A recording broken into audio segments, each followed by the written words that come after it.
Okay, here we are today at Fair Park on the Esplanade, one of the most important parts of this whole compound, a very beautiful spot. Now, the reflecting pool drops in elevation, so it's about 5 or 10 feet difference between the high part and the low part off to the west. So you guys, when we're on land, how do we change elevation if the ground is dropping off? With these stairs and ramps. Stairs and ramps, very good, and you can see them right behind us here. But for the water, we have a different way that we deal with that. And so you can see that what the architects and designers did is they built some retaining walls.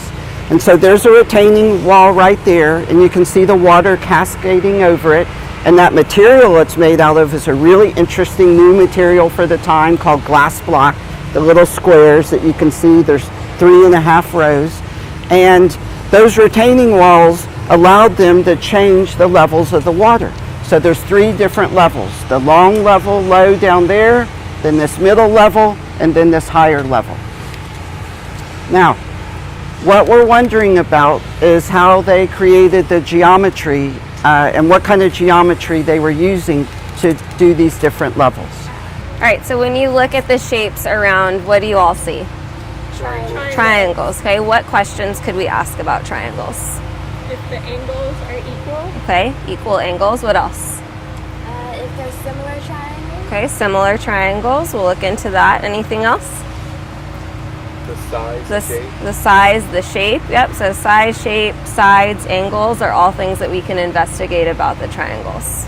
And so what we want to look into is if these 2 triangles are similar. Excellent. And I drew a little diagram here, you guys, of this end of the pool. And of course it extends way long. It's about 700 feet long. And you can see these triangles here. Now, we could, if we want to find out if they're the same, we could put a protractor and to measure the angles like you guys suggested. Of course, the problem with that is we would need a really big protractor, right? Plus, we'd have to go out into the water, so we would get all wet. So we want to avoid that. So, Ms. Nunley, how could we do this? So, like you had mentioned, we could look at the angles, but unfortunately, we're not in a situation where that would be the best thing that we could do. So we're going to look into the sides. So one thing that we can do is measure the sides. So how could we go about doing that? Feet, okay. We'll use our feet. Brilliant. I love that. Now, here's what we want to do. We're going to take the center line right down the middle of this fountain. Draw the center line. And we can measure right where that pylon is, the distance from here to here. Okay?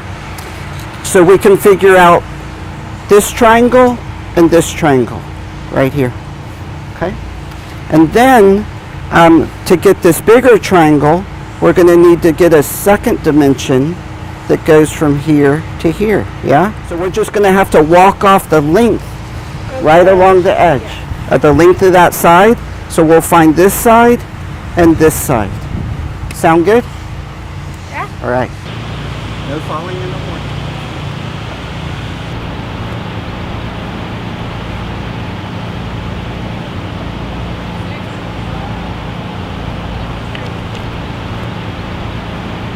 Isabella, you now did those important calculations. What did you find for the length of the base of the smaller triangle?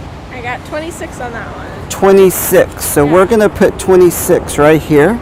And that's the smaller one. And then how about the one that's slightly lower? What did you get for the width of that one? 32. 32. Fantastic. So Samaya, you were working on this triangle that's up higher. And we know it's an isosceles triangle. What did you get for the length? 63 feet. 63 steps. Excellent. I will put that right here. Decorian, I know that you measured the length of this side of the triangle right here. What did you get for your answer? 77. 77. So we're going to put that right here. All right, so now that we have all of the dimensions on our figure, we want to calculate if these 2 triangles are similar. So to do so, we're going to find 2 ratios and compare them. So what ideas do you have for what the ratios would be? What could we compare between the 2 triangles? the larger triangle, the base, and with the length of it. Exactly. So let's set up that first one, Isabella. So let's calculate the base of the larger, so 32 divided by 77. I got 0.415, which would round up to 0.42. Perfect. Let's write that down. 0.42.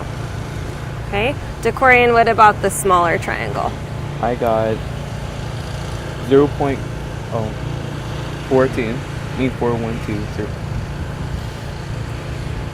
0.412. Perfect. Okay, so 26 over 63 gave us 0.41, we'll say. So we have 0.42 and 0.41. What do we notice about those two ratios? They're alike. They're close to. They're really close. What might it cause them to not be exactly the same? Feet. We were measuring with our feet, right? And so we weren't being super exact, but we can even see that with that method of calculation, we were able to find two ratios that are very close, which can lead us to conclude that these two isosceles triangles are similar. Great job, you guys. Math in the real world.